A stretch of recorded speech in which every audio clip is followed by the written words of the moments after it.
They had no armies, no weapons, no riches, yet they moved nations. 3 men, 3 eras, 1 truth. The most powerful leaders in history didn't rule with fear.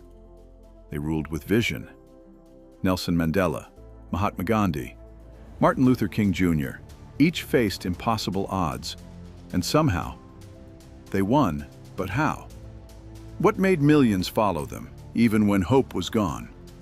Let's uncover the secret that united them, and what it means for you. Imagine this. 27 years in a tiny cell, every day the same, every night the same darkness. Most would come out broken, angry.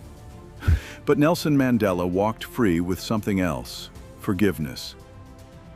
He said, "As I walked toward freedom, I knew if I didn't leave my bitterness behind, I'd still be in prison."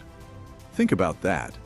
After nearly 3 decades in chains, he forgave the people who put him there. When he became president, he didn't seek revenge. He invited his former jailers to his inauguration, not to humiliate them, but to heal a nation. Mandela showed the world that leadership isn't about strength of muscle. It's about strength of heart, because you can't lead people to freedom if you're still trapped by hate.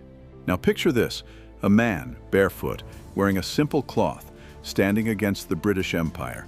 No army, no violence, no fear.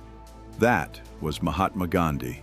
He didn't start a war. He started a movement through truth and peace.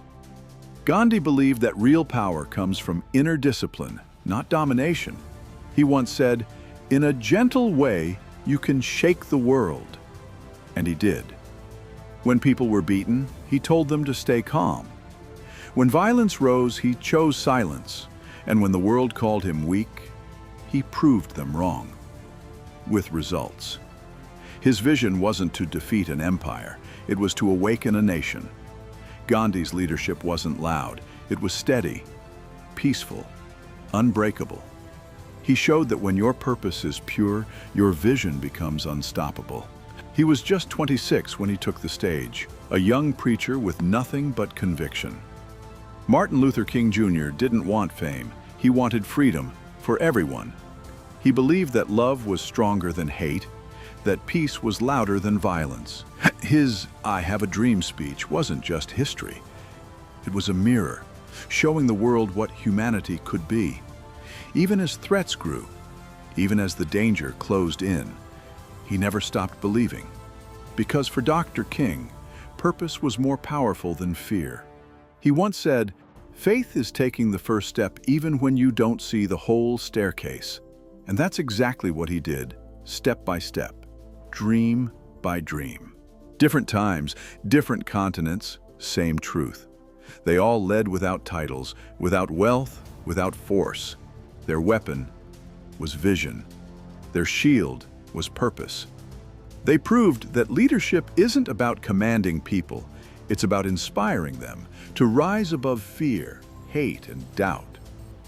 Because the greatest leaders don't chase power, they become power by standing for something greater than themselves.